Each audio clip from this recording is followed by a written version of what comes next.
At buksan po natin ang ating mga banal na kasulatan at tayo po patuloy na mag-aaral. Tayo po sa Kapitulo 4. Tayo po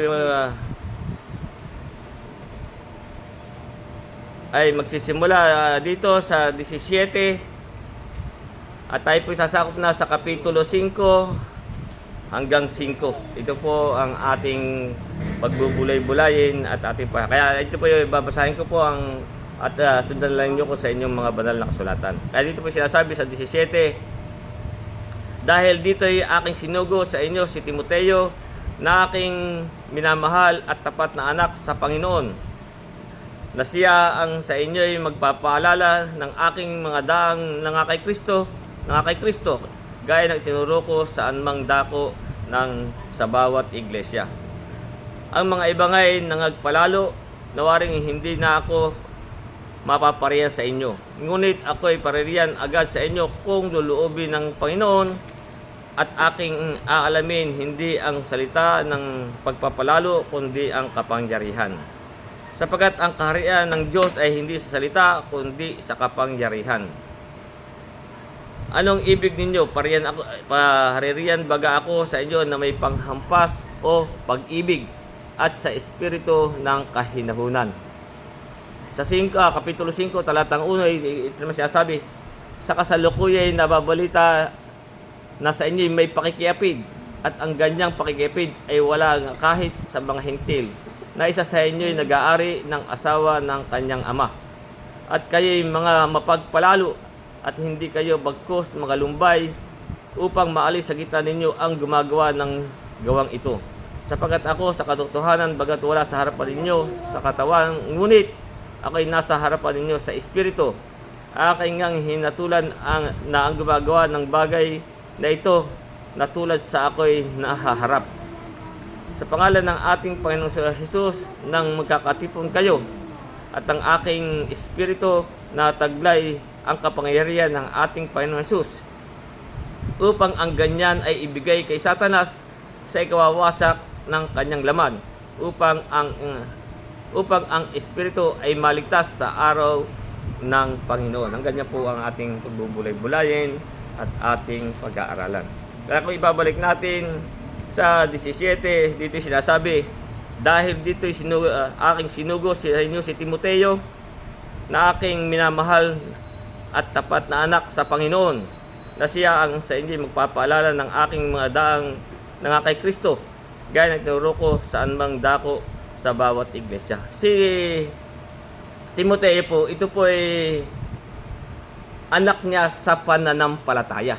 Kapag si Pablo po ay hindi nag-asawa, ito po ay kanyang anak sa pananampalataya. Katulad nga po ng sinasabi niya ng sulatan niya si Timoteo, dito po sa unang Timoteo, sa Kapitulo 1. Kaya nga sinasabi niya dito sa unang sulat ni Pablo kay Timoteo sa 1:1 sa hanggang 2, ganito sinasabi, si Pablo na apostol ni Kristo Jesus ayon sa utos ng Diyos na ating tagapagligtas, at si Kristo Jesus na ating pag-asa. Kay Timoteo na aking tunay na anak sa pananampalataya. Siya po'y anak sa pananampalataya. Ito po yung mga napahayagan. Tulad din po sa atin, kung tayo mayroong napahayagan at si nananampalataya, ito po'y atin ding anak sa pananampalataya. Kaya nga sabi nga dito, kay Timoteo na aking tunay na anak sa pananampalataya, kahabagan at kapayapaan namang mula sa Diyos na Ama at kay Jesucristo na Panginoon natin. Kaya nga po si Pablo, yun po kung makikita natin kung paano niya nakasalumuha si Pablo, si Timoteo ni Pablo dito po sa Gawa 16, sa simulan natin sa 1 hanggang 5. Dito yung sinasabi, siya naparoon din naman sa Derbe at sa Listra. Ito po siya Pablo. At naroon ang isang alagad na nagngangalang Timoteo. Kung paano po namin ni Pablo Timoteo. Nagngangalang Timoteo na anak ng isang Hudiyang sumasampalataya. Si Timoteo po isang anak ng Hudiya na sumasampalataya. Datapot Griego ang kanyang ama. Griego po ang ama ni Timoteo. Siya ay may mabuting patutuo ng mga kapatid na nanga sa Listra at Iconio. Inibig ni Pablo na sumama siya sa kanya. Inibig po ni Pablo na sumama sa kanya si Timoteo.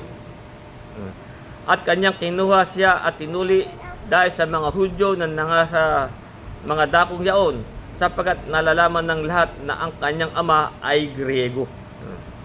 At sa kanyang pagtahak sa bayan ay ibinigay sa kanya ang utos, ay binigay sa kanila ang mga utos na inilagda ng mga apostol at ng mga matanda sa Jerusalem upang kanyang tuparin. Kaya nga ang mga iglesia pinalakas sa pananampalataya at naragdagan ang bilang araw-araw. Ganyan po niya na meet si Timoteo ni Pablo. At dito po sa 17, gawa 17, sa 14 at 15, kaya nga dito na may sinasabi, datapat silang mga nagsipaghatid kay Pablo, ay dinala siya hanggang sa Atenas, at nang matanggap nila ang pautos kay Silas at kay Timoteo, ay madali silang nagsiparo sa kanya, ay nagsialis sila. Samantala ngang sila'y hinintay ni Pablo sa Atenas, ay namuhi ang kanyang espiritu sa loob niya at sa pagkamsid niya sa bayan na punong-puno ng Diyos-Diyosan. Ganyan po niya namit. Ayun pa lang, bandang itaas pa sa 17-14, sabi. At nang magkagay, pagdakay, pinayaon ng mga kapatid si Pablo na pumaraon hanggang sa dagat at nangatira paroon si Silas at si Timoteo. Kaya nga po, ito po si Timoteo ay sinugo ni Pablo dito po sa mga taga-Korinto.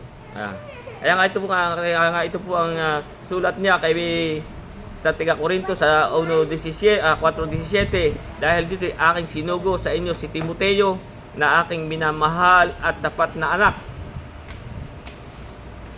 sa Panginoon, na siya ang sa inyo magpapaalala ng aking mga daang nangakay Kristo, gaya ng itinuro ko saan mang dako sa bawat iglesia. Ganyan po. Dito po makikita natin kung paano nakisama si Pablo. Kaya sa mga taga-Korinto na nga po sinugo niya si Timoteo.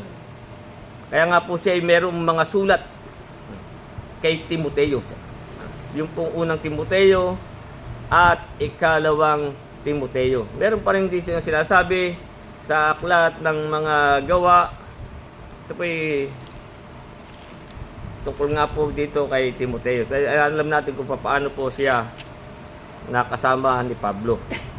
Dito naman sa gawa kapitulo 18, sabi sa talatang 1, pagkatapos nga ng mga bagay na ito ay umalis siya sa Atenas at napasa Corinto. Nga po siya, pinapunta po siya sa Corinto. Dito sa 18:4, para shorten natin ang story, sabi, siya ay nangatuwirang tuwing Sabat sa sinagoga at hinihikayat ang mga Hudyo at ang mga Grego. Datapat ng si Silas at si Timoteo ay magsilusong mula sa Macedonia, si Pablo ay napilitan sa pamamagitan ng salita na sinaksihan sa mga Hudyo na si Jesus ang siyang Kristo. Kaya ganyan po niya nakasama si Pablo, si Timoteo, at kung paano niya sinugo si Timoteo dito po sa mga taga-Korinto. At dito po din sa gawa kapitulo 19 sa 21 at saka sa 22 na sinasabi, pagkatapos ng mga bagay na ito ay pinasya ni Pablo sa Espiritu nang matahak na niya ang Macedonia at ang Akaya, ay napumaroon sa Jerusalem, na sinasabi, pagkagaling ko roon ay kinakailangang makita ko naman ang Roma. Ganyan po naglakbay si Pablo. At nang maisugo na niya sa Macedonia ang dalawa na nagsipaglingkod sa kanya, yung nga po, na si Timoteo at si Erasto, siya rin ay natirang ilang panahon sa Asya. Ganyan po siya na inutusan ni Pablo at yung paano siya nakasama ni Pablo. Kaya nga po siya ay sinugo sa Korinto. Kaya dito sa makikita natin dito sa ikalawang Timoteo, sa Kapitulo 1 sa kanyang sulat sa ikalawang Timoteo, simulan natin sa 1 hanggang 5. Kaya dito sinulatan niya si Timoteo, sinulatan ni Pablo si Timoteo, sabi, si Pablo na apostol ni Kristo Jesus sa pamamagitan ng kalooban ng Diyos ayon sa pangako ng buhay na nasa kay Kristo Jesus. Kay Timoteo na aking minamahal na anak, sabi, biyaya, kaawaan, kapayapaan nawang mula sa Diyos at Ama at kay Kristo Jesus na Panginoon natin. Nagpapasalamat ako sa Diyos na mula sa aking kanunuan ay aking pinaglilingkuran sa budhing malinis na walang patid na inaalala kita sa aking mga daing gabit araw. Nga po sabi niya kay Timoteo, na kinasasabikan kong makita kita na inaalala ang iyong mga pagluha upang ako'y mapuspos ng kagalakan. Ganyan po ang sabi niya kay Timoteo. Sa 5, na inaalala ko ang pananampalataya na hindi pa kunwari na nasa iyo. Sabi nga po sabi, na inaalala ko ang pananampalatayang hindi pa kunwari na nasa iyo, na malagi mula kay Loida na iyong lelang. Yan po yung lelang ni Timoteo. At kay Eunice na iyong ina. Yun po ang ina ni Timoteo. At kay Eunice na iyong ina. At ako'y naniniwalang lubos na nasa iyo rin naman. Ganyan po niya sinulatan si Pablo sapagkat nga po siya isinugo niya sa mga tiga Korinto. Kaya nga ito po ang sabi, ulitin natin. Ay ugnay ko na po sa 18. Sabi, dahil dito ay aking sinugo sa inyo si Timoteo na aking minamahal at tapat na anak sa Panginoon, na siya ang sa inyo'y nagpapaalala ng aking mga daang na nga kay Kristo, gaya ng tinuturo ko saan mang dako sa bawat iglesia. Ang iba nga'y nangagpalalo na waring hindi na ako mapapareha sa inyo. Yung nga po ang nangyari, sinabi niya sa mga tiga Korinto, ang iba'y nangagpalalo na waring hindi na ako mapapareha sa inyo. Kaya nga ito pong pagpapalalo, yung binasa ko po sa English ay pop up. Ang ibig po sabihin, sa ibang mga kahulugan, yung sila po ay napapalaki na yung mga ulo. O yung pa mga nanunuya. Gaya po yung mga nagpapalalo. O yung ibang kahulugan sa English ay mga arrogante. Yung pa yung mga nagbubulong-bulungan. Kaya nga sabi, ay iba nga yung nagpapalalo na waring hindi na ako mapapareha sa inyo. Kaya nga sa 19, sabi, ngunit ako'y parehan agad sa inyo kung loobin ng Panginoon at aking aalamin hindi ang salita ng pagpapalalo. Kaya nga po ibig pong ni Pablo na pumariyang kaagad sa Korinto. Kaya sabi, ako'y parehan agad sa inyo kung luluobin ng Panginoon, kung luluobin pa ng Panginoon. At aking aalamin hindi ang salita ng pagpapalalo kundi ang kapangyarihan. Kaya nga, yun po ang kanya sinabi, sapagkat ang kaharian ng Diyos ay hindi sa salita, kundi sa kapangyarihan. Yung po salita po ng Diyos ay hindi sa salita, kundi sa kapangyarihan. Kaya nga, ang sabi nga po dito sa aklat ng Efeso, sa 1, sa talatang simulan natin sa 18 sa 19, kaya nga dito sinasabi ni Pablo, yamang na liwanagan ang mga mata ng inyong puso upang maalaman ninyo kung ano ang pag-asa sa kanyang pagtawag, kung ano ang kayamanan ng kaluwalhatian ng kanyang pamana sa mga banal. Para po naalaman natin ang kaluwalhatian ng kanyang pamana sa mga banal. Sabi sa 19, at kung ano ang dakilang kalakhan ng kanyang kapangyarihan sa ating nagsisisampalataya ayon sa gawa ng kapangyarihan ng kanyang lakas. Kaya nga po ito sinasabi sa atin, sapagkat ang kaharian ng Diyos ay hindi sa salita kundi sa kapangyarihan. Kaya ngayon sabi niya sa 19, ngunit ako'y parehan agad sa inyo kung luluobin ng Panginoon at aking aalamin hindi ang salitang ng pagpapalalo, kundi ang kapangyarihan. May sinasabi pa rin sa aklat ng mga awit sa 119, sapagkat nga po sila po'y mga nagpapalalo. Alam po naman natin yung isang kahulugan ng mga nagpapalalo, sila po'y kumakathana ng kasinungalingan. Yun po ang isang kahulugan dito ng pagpapalalo. Nasabi nga dito sa 119 sa talatang 69 sa 69, ang pagpapalalo ay kumakatahan ng kabulaanan laban sa akin. Aking tutuparin ang iyong mga tuntunin ng buong puso ko. Dapat po ito pa rin. Kaya nga sila po, kasi nga po yung sabi sa sa 18, ang iba nga'y nangagpalalo, nawaring hindi na ako paririya sa inyo. Kaya sa 21, iugnay natin hanggang sa at isakop na natin sa hanggang sa Kapitulo 5 hanggang sa 1 hanggang sa 2. Diretso na po natin. Kaya nga dito po sa 21, sabi, anong ibig ninyo? Sabi, paririyan baga ako sa inyo na may panghampas o pag-ibig at sa espiritu ng kahinahunan. Sabi ito nga po, sabi niya sa 5.1, sabi, sa kasalukuyay nababalita sa inyo na may pakikiapid. Nga po nangyayari sa mga tiga-Korinto. Siya po may nababalita na meron, sabi, sa kasalukuyay nababalita sa inyo may pakikiapid. At ang ganyang pakikiapid ay wala kahit sa mga hintil. Na ano po yung nakikita na sabi dito, na isa sa inyo'y nag-aari ng asawa ng kanyang ama.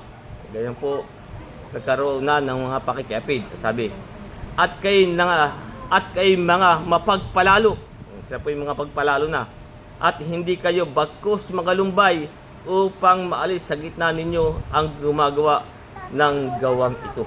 Ganyan po nangyayari na sa mga tiga-Korinto. Kaya nga po sinugunan niya si Timoteo. Kaya nga dito po sa 6:18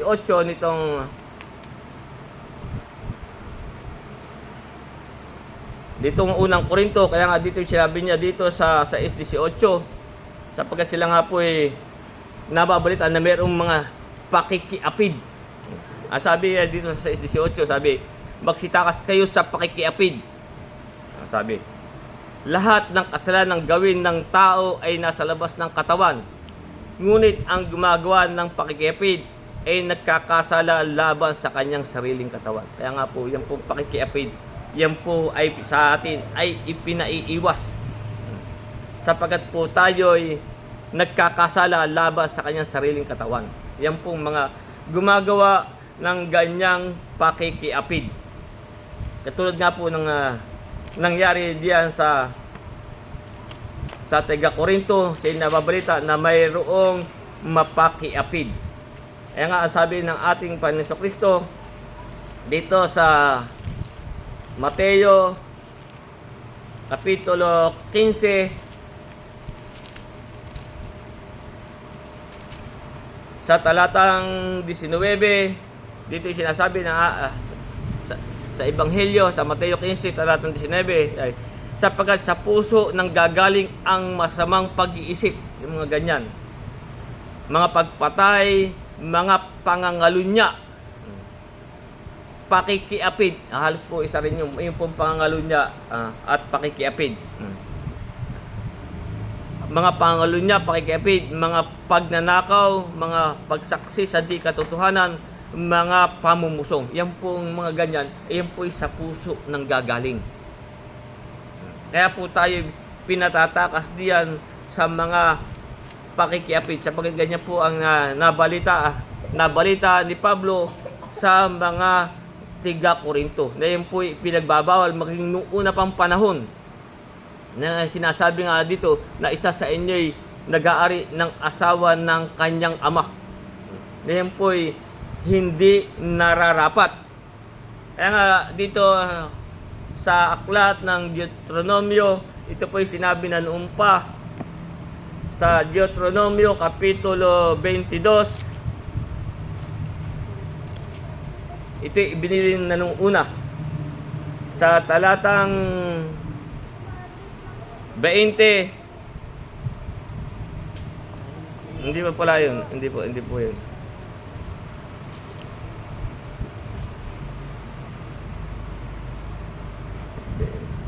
Sa 30. Sa 22, talatang 30 ng Deuteronomio, dito po siya sabi, huwag kukunin ng isang lalaki ang asawa ng kanyang ama. Eh di siguro nabalo na kung ito po nag-asawa uli ang ama. Kaya nga sabi nga po dito, huwag kukunin ng isang lalaki ang asawa ng kanyang ama. Huwag ililitaw ang balabal ng kanyang ama. Ito po yung sinasabi lang. Kaya nga dito po may sinasabi sa atin dito na yung nababalitan ni Pablo sa mga taga-Korinto na sinasabi sa inyo merong mga pakikiapid na ang isa sa inyo nag-aari ng asawa ng kanyang ama. Na yun po hindi na nararapat. At dito po rin sa Deuteronomio sa 27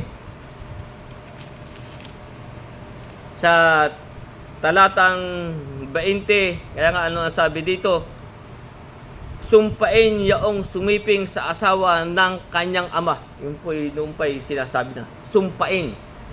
Sumpain yaong sumiping sa asawa ng kanyang ama, sapagkat kanyang inilitaw ang balabal ng kanyang ama, at ang buong bayan ay nagsabi, siya nawa. Kaya nga po yung mga ganyang bagay, yun po hindi nararapat sa ating mga nagsisisampalataya. Na yun po meron tayong mga ganyang pakikiapid. Kahit na hindi kahit na yung sa asawa ng iba, hindi po tayo sa ating nararapat yun. Kaya nga, dito sa 2 Korinto, sa talatang sa Kapitulo 12,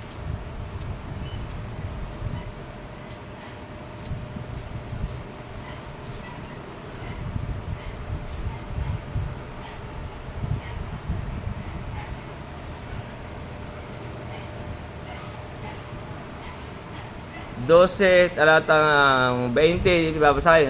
Kaya sinasabi dito, natatakot nga ako na baka sa anumang paraan kung ako'y dumating ay kayo masupuan kong hindi gaya ng ibig ko. Yung nga po niya. Kasi nga po siya gustong bumalik sa taga-Korinto. At ako'y inyong masumpungan hindi gaya ng ibig nyo. Baka sa anumang paraan ay magkaroon ng pagtatalo-talo, mga paninibugho, mga pagkakaalitan, mga pagkakampi-kampi, mga mapagsirang puri, mga paghatid dumapit, mga kapaluan, mga pagkakagulo. Baka pagka ako'y dumating na muli ay ako'y pababain ng Diyos sa harapan ninyo. Sabi. At ako'y malumbay dahil sa maraming nagkasala ng una. Yung po yung mga nagkasala ng una. Nga po, yan pa kayo sabi. Ako'y nalumbay dahil sa maraming nagkasala ng una at hindi nangagsisi sa karumihan at sa pakikiapid at sa kalibugan na ginawa nila. Kaya nga po, yun ang pinag-aalalan ni Pablo na sabi, baka pagka ako'y dumating na muli ay ako'y pababain ng Diyos. Sabi.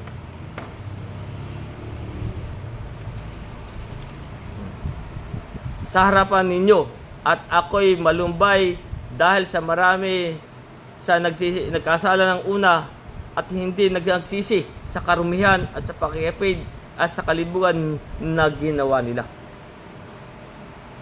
Yan pong ganyang mga bagay ay maaari pa rin po tayo magsisi. Kung ating nagawa ang ganyang mga bagay. Kaya nga po sinasabi, siya po na sinasabi, at ako'y malumbay dahil sa marami sa kasalanan una at hindi nakapagsisi sa karumihan. Kung yan po'y nagawa natin nung una, ay yan po'y meron pa tayong pag-asa na tayo'y magsisi sa ganyang mga bagay.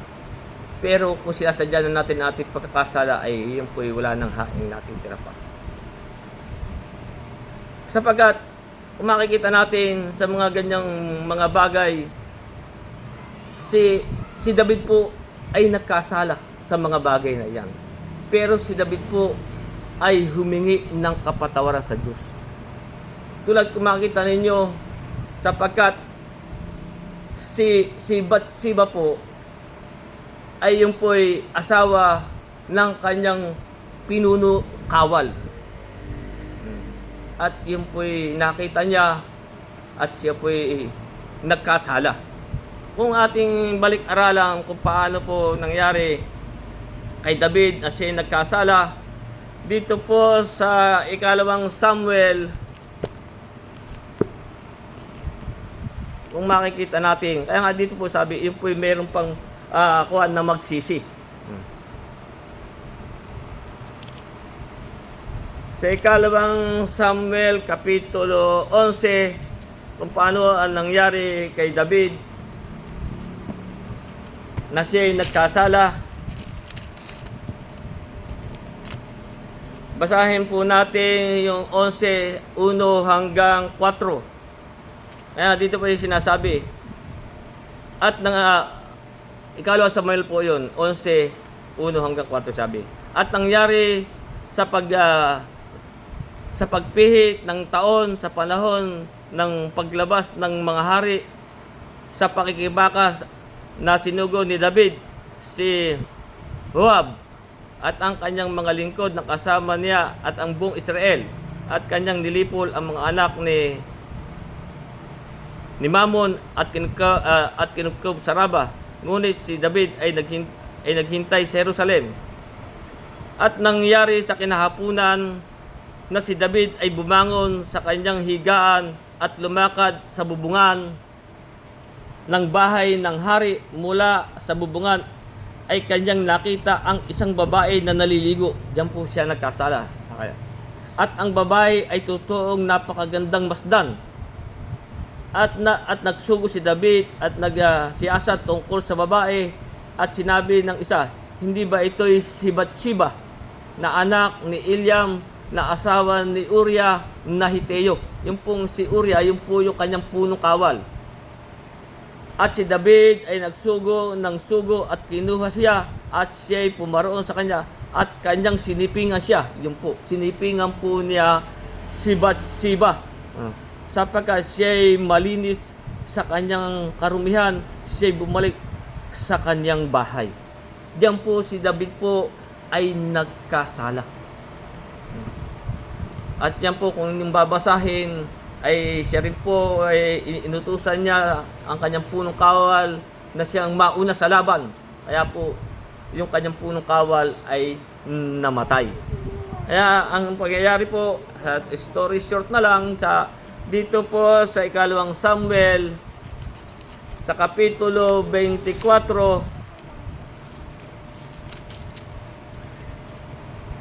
sa talatang 10, kaya nga dito sinabi, at ang puso ni David ay sinaktan niya sa pagkatapos ng kanyang ang puso ni David ay sinaktan niya pagkatapos na kanyang nabilang ang bayan. At sinabi ni David sa Panginoon, ako'y nagkasala ng malaki sa aking nagawa. Humingi po siya ng tawad. Ako'y nagkasala ng malaki sa aking nagawa. Ngunit ngayon sinasamo ko sa iyo na iyong pawiin ang kasalanan ng iyong lingkod, sapagkat aking nagawa ng buong kamangmangan. Kaya nga, yan po mga ganung bagay ay meron pa po tayong pag-asa na tayo'y magsisi. Kaya nga, yung nga po ang sabi ni Pablo, kung uulitin natin yung ikalawang Korinto 12 sa 21, kaya nga ano sabi, baka pag ako'y dumating na muli at ako'y pababain ng Diyos, yan ng Diyos ko sa harapan ninyo, at ako'y malumbay dahil sa marami sa nagkasala ng una at hindi nakapagsisi sa karumihan at sa pakikiapid at sa kalibugan na ginawa nila. Yun po kung ganyan nagawa natin ay sa mga dahil nga sabi ni David, yung ginagawa dahil sa kanyang kamangmangan. Hindi po kwan. Pero siya po'y humingi ng tawad. Kaya nga, kung tayo nagkasala ng gayong bagay, ang sabi nga po sa aklat ni Juan, ang sabi dito sa unang Juan 1:9, sabi, kung ipahayag natin ang ating mga kasalanan, ay tapat at banal na siya na tayo patatawarin sa ating mga kasalanan. At tayo lilinisin sa lahat ng kalikuan. Pero wag po nating sasadyain ang mga bagay. Sapagkat yung po mga ganyang mga bagay ay kung tayo ay inabot ng kamatayan at tayo po hindi nakapagsisi, eh wala na rin pong hindi tayo po ay mahahatulan. Kaya yung po ganyang mga bagay ay meron pa po tayong panahon na makapagsisi. Eh lalo na po yung mga hindi pa mga sumasampalataya, yung po na mga nasa ganyang mga bagay, ay yan po naman ay tayo'y patatawarin. Pero kung tayo naliwanagan na ang ating puso, kaya nga po ano sabi doon sa unang Pedro, tayo naliwanagan na, eh dapat po tayo, hindi na po tayo babalik sa mga ganyan. Ay. Ang sabi nga dito sa unang Pedro, Kapitulo 2, talatang 20, sabi, sapagkat kung pagkatapos na sila'y makatakas sa pagkahawa sa salibutan sa pamamagitan ng pagkakilala sa Panginoon at tagapagligtas na si Jesucristo, ay muling mahalubiluhan at madaig niyon, ay lalong sumasama ang huling kalagayan niya kaysa nung una. Eh, kung tayo pinatawad na, ay hingin natin ng pagsisisi. Kung tayo may nagkasala ng pakikiapid, ay sabi, sapagkat magaling pa sa kanila ang hindi nakakilala ng daan ng katuwiran. Eh, tayo na naman, alam na natin, yun ay masama. Kaya sabi, sapagkat magaling pa sa kanila ang hindi nakakilala ng daan ng katuwiran, kaysa pagkatapos na makilala ito ay tumalikod sa banal na utos na ibinigay sa kanila. Kung tayo may nagkasala ng mga ganong pagkakasala, yun po yung isang mga kasalanan hindi ka mamatay na pwede po tayo humingi ng kapatawaran na tayo bagsisi. Pero kung tayo pinatawad na, eh huwag na po tayong kaya nga sabi, nangyari sa kanila ang ayon sa kawikaang tunay, nagbabalik na muli ang aso sa kanilang sariling suka. Eh babalikan pa ba natin yun? Yung mga bagay na ganyan, mga pakiapid, mga kalibugan. Kaya sabi, at paglulubalog sa pusali ng babaeng baboy na nahugasan na. Eh tayo binalal na. Nga sabi, ingit kayo mga binalal na, nangahugasan na kayo.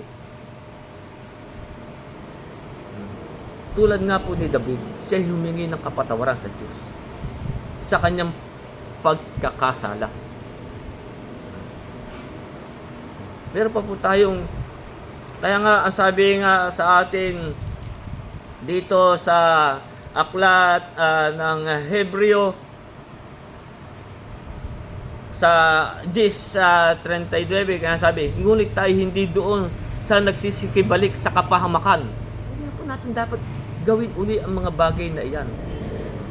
Kung ating napagsisihan na at tayo pinatawad na, kaya sabi, ngunit nangahugasan na kayo, binanal na kayo. Kaya sabi sa 10:39 ng Hebreo, ngunit kayo hindi doon sa mga nagsisibalik sa kapahamakan, kundi doon sa mga may pananampalataya sa ikaliligtas ng kaluluwa. Doon na po tayo. Kaya ituloy po natin yung 3.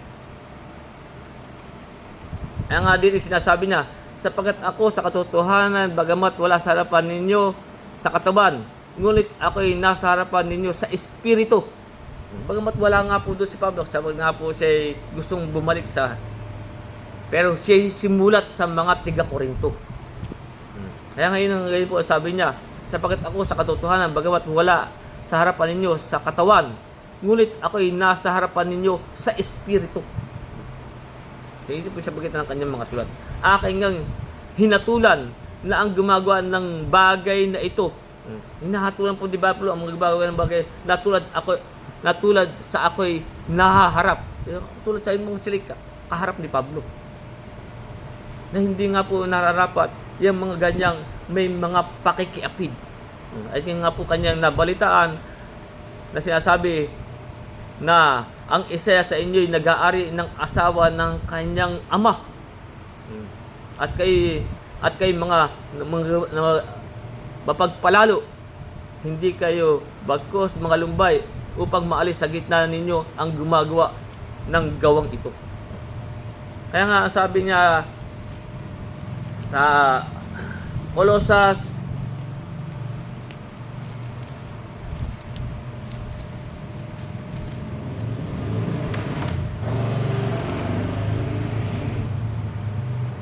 (2:5), ang sabi, sapagkat bagamat sa laman ako'y wala sa harap. Bagamat wala yung hindi po siya wala sa laman, yung hindi po tayo hindi siya kaharap ni Pablo, sabi. Sapagkat bagaman sa laman ay wala sa harap, ngunit gayon may nasa inyo ako sa espiritu.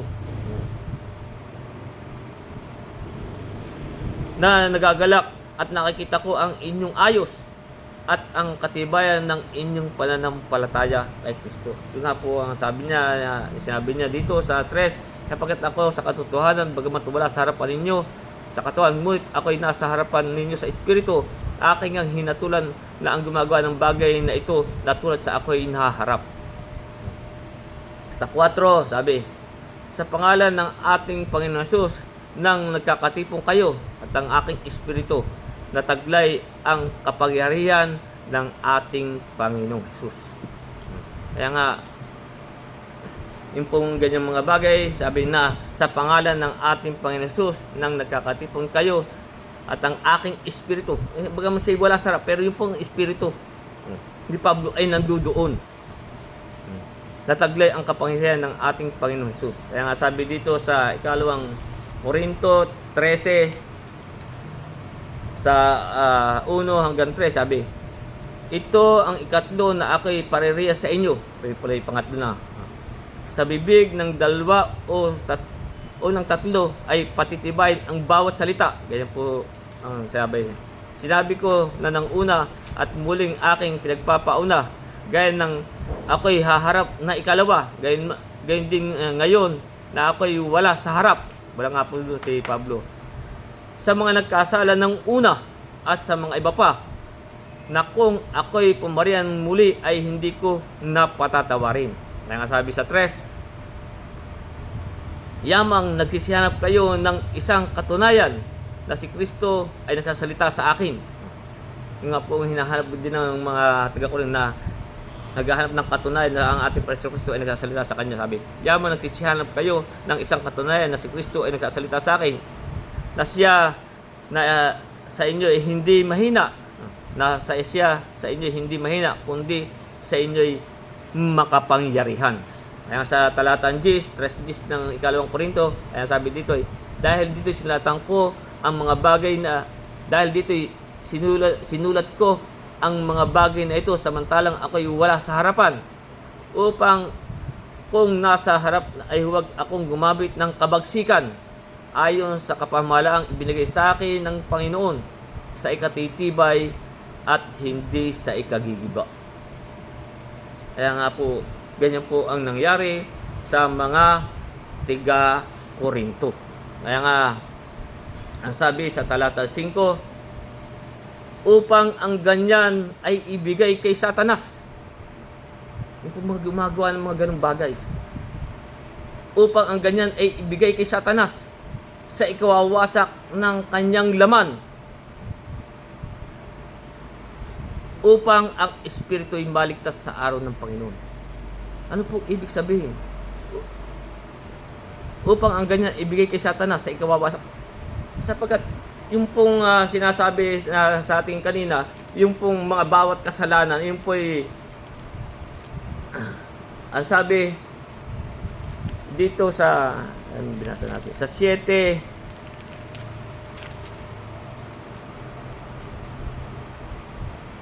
yun po'y sa labas lamang.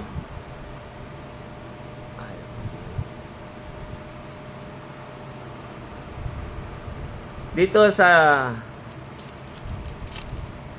6:18, kaya nga sabi dito ng unang Korinto, magsitakas kayo sa pakikiapid, lahat ng kasalanan ng gawin ng tao ay nasa labas ng katawan. Yun po'y sa labas lang ng katawan. Ngunit ang gumagawa ng pakikipid ay nagkakasala laban sa kanyang sariling katawan. Ito po tayo po nagkakasala sa ating sariling katawan. Kaya nga ang sabi nga po niya dito, upang ang ganyan ay bigay kay Satanas sa ikawawasak ng kanyang laman.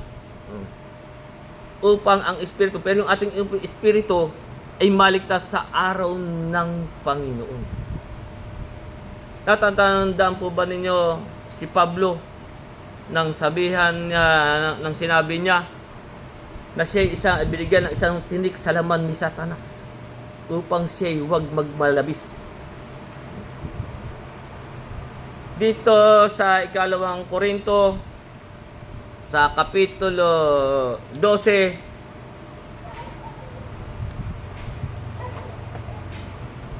sa talatang 7, kaya nga ang sabi po dito ni Pablo, at nang ako'y huwag magpalalo ng labis sa kadakilaan ng mga pahayag. Kasi yung mga taga ko dito po ay mga nagpapalalo.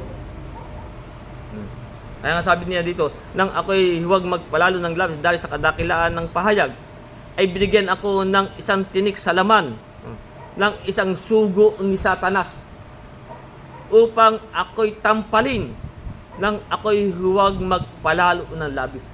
Siya po'y binigyan ng tinik sa laman. Yung nga po yung sinasabi niya dito sa ating binabasa, na sabi, upang ang ganyan ay ibigay kay Satanas sa ikawawasak ng laman. Kasi si Pablo po, para hindi po siya masyadong malabis, yan po ay siya binigyan ng isang tinik sa laman ni Satanas. Kaya nga po siya sabi, at nang ako'y huwag magpalalo ng labis sa kadakilaan ng mga pahayag, ay binigyan ako ng isang tinik sa laman, ng isang sugo ni Satanas, upang ako'y tampalin, nang ako'y huwag magpalalo ng labis. Tungkol dito, makaikatlo akong nanalangin sa Panginoon upang ilayo sa akin, para maalis yun. Kaya nga sabi sa 19, sa 9, sa 9, at siya nagsabi sa akin, ang aking biyaya ay sapat sa iyo. Kung ano man yung tinik sa laman na ibinigay kay Pablo, ay hindi po pinagkaloob ng Panginoon. Kaya sabi, at siya nagsabi sa akin, ang aking biyaya ay sapat sa iyo, sapagat ang aking kapangyarihan ay nagiging sakdal sa kahinaan. Kaya't bakos akong nagmamapuri na may malaking galak sa aking kahinaan upang manahan nawa sa akin ang kapangyarihan ni Kristo. Siguro po binigyan upang siya binigyan ng karamdaman, upang siya'y huwag magpalalo. Isang tinik sa laman Satanas. Kaya nga, yun po tungkol dito ay makaikatlo akong nanalangin sa Panginoon upang ilayo ito sa akin. Sabi, at siya nagsabi sa akin, ang aking biyaya ay sapat na sa iyo. Sapagkat siguro kung ito pa yung pagkakaloob, baka po siya bumalik sa mga pagpapalalo. Kaya kung ano man yung isang tinik sa laman na ibinigay kay Pablo, kaya nga yung po mga ganyang gumagawa, ang sabi nga niya, upang ang ganyan ay ibigay kay Satanas sa ikawawasak ng kanyang laman. Yun po sa ating katawan. Siguro po meron po kasi ipaliwanag kasi tayo. Yun po sa akin lang yun, kasi po binigyan para bigyan ng karamdaman. Sabi, upang ang espiritu ay maligtas, para po hindi na tayo gumawa ng mga ganung bagay. Lalo na yung mga pakikiapid, yung mga ibang mga kasalanan. Ganyan po si Pablo eh. Siya binigyan ng isang tinik sa laman upang siya huwag magpalalo. Ano po ang dahilan para gano'n? Upang ang espiritu'y maligtas sa araw ng Panginoong Hesus. Para po yung ating kaluluwa, yung ating espiritu, maligtas. Kaya siya binigyan ng isang tinik sa laman.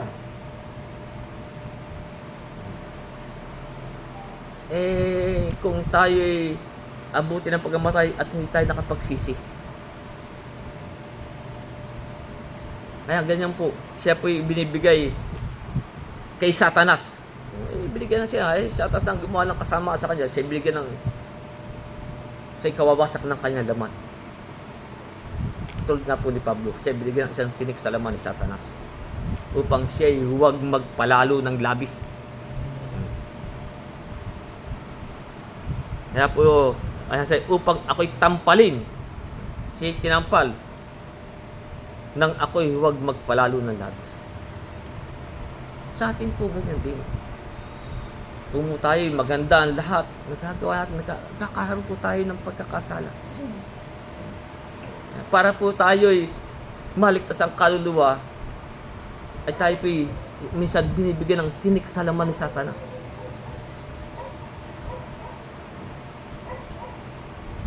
Para po tayo'y, ang ating espiritu'y maligtas sa araw ng Panginoon. Kaya nga, ang sabi nga po dito sa unang Korinto 6. Kaya nga sabi sa unang Korinto 6:13, ang pagkain ay sa tiyan at ang tiyan ay sa pagkain. Ngunit kapwa iwawasak ng Diyos yaon at ang mga ito. Sabi, datapwat ang katawan ay hindi sa pakikiapid. Kasi itong ating katawan, ito po ay hindi sa pakikiapid. Kaya nga sabi, ibigay kay Satanas upang kaya nga sabi, upang ganyan ibigay kay Satanas sa ikawawasak ng laman. Sapagkat ito pong ating katawan, sabi, datapwat ang katawan ay hindi sa pakikiapid, kundi sa Panginoon. Ito sa Panginoon. Tayo po'y tahanan niya. Tayo po'y templo ng Diyos. Kundi datapwat ang katawan ay hindi sa pakikiapid, kundi sa Panginoon. At ang Panginoon ay sa katawan. Kaya nga po, yung mga ganyang mga bagay ay hindi nararapat sa atin. Kaya po tayo pinahihiwalay sa pakikiapid. Kaya nga, ang sabi nga po sa unang Tesalonica, Kapitulo 4,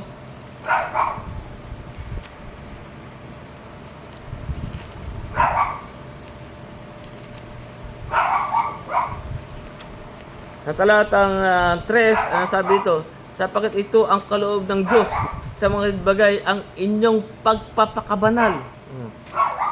Kayo'y bagsiilag sa pakikiapid. Tayo po'y pinaiilag dyan. Kung tayo may nagkasala ng pakikiapid at tayo hiningin natin ng tawad, huwag na po tayong bumalik doon. Tayo po'y pinaiilag diyan sa pakikiapid.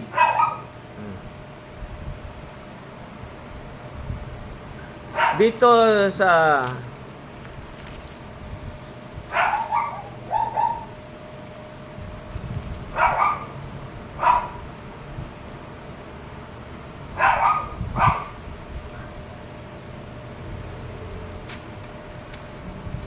Hebreo sa 13, kaya nga ang sabi sa atin, maging marangal nawa ang pag-aasawa.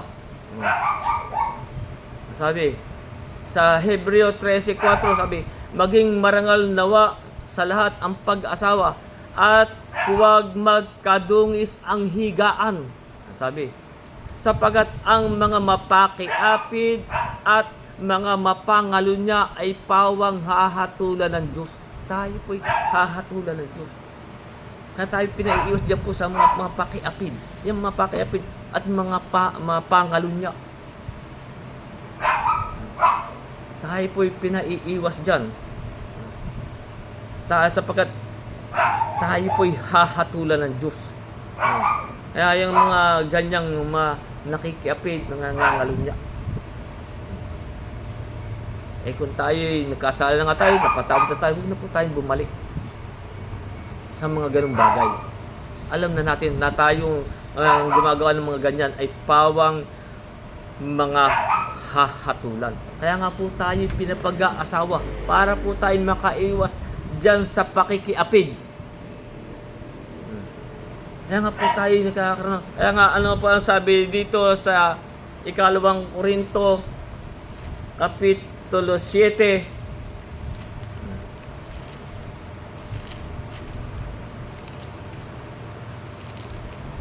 Kaya nga sabi ko, kayo hindi makapagpigil, kayo mag-asawa. Para po tayo, hindi tayo magkakasala diyan sa mga pakikiapid. Ang sabi po sa Kapitulo 7, sa talatang 9, sabi ni Pablo, ngulit kung sila'y hindi makapagpigil, ay magsipag-asawa. Sapagkat magaling ang pag-asawa kaysa magningas ang pita. Kaysa magningas ang ating pita. Magsipag-asawa na lang. Kaysa tayo mabuhay dyan sa mga pakikiapid. Sapagkat ang mapakiapid at mapangalunya ay hahatulan. Kaya nga sabi ko tayo hindi makapagpigil, ay magsipag-asawa na lang. Kung lang natin ibuo sa ating asawa ang ating mga pagdanasa kaysa tayo magkasala ng pakikiapid. Kaya nga, yun po ang sabi sa atin na sabi upang ang ganyan ay ibigay kay Satanas sa ikawawasak na. Kasi naman tayo bigyan ng isang tinik sa laman ni Satanas para wag natin magawa ang mga bagay na ganyan. Kaya nga sabi, upang ang espiritu ay maligtas sa araw ng paghukom. Kaya mga ganyang mga bagay. Tulad na, halimbawa nga po kayo. Kasi si Pablo naman po ay hindi, sa ibang pong bagay. Pero yung mga ganyang gumagawa ay binibigyan ng isang tinik sa laman ni Satanas. Saan mga upang tayo tampalin? Para po yung ating espiritu ay maligtas sa araw ng Panginoon. Ayan, hanggang sa po muna ang ating pag-aaral. Tutuloy na po natin sa mga susunod.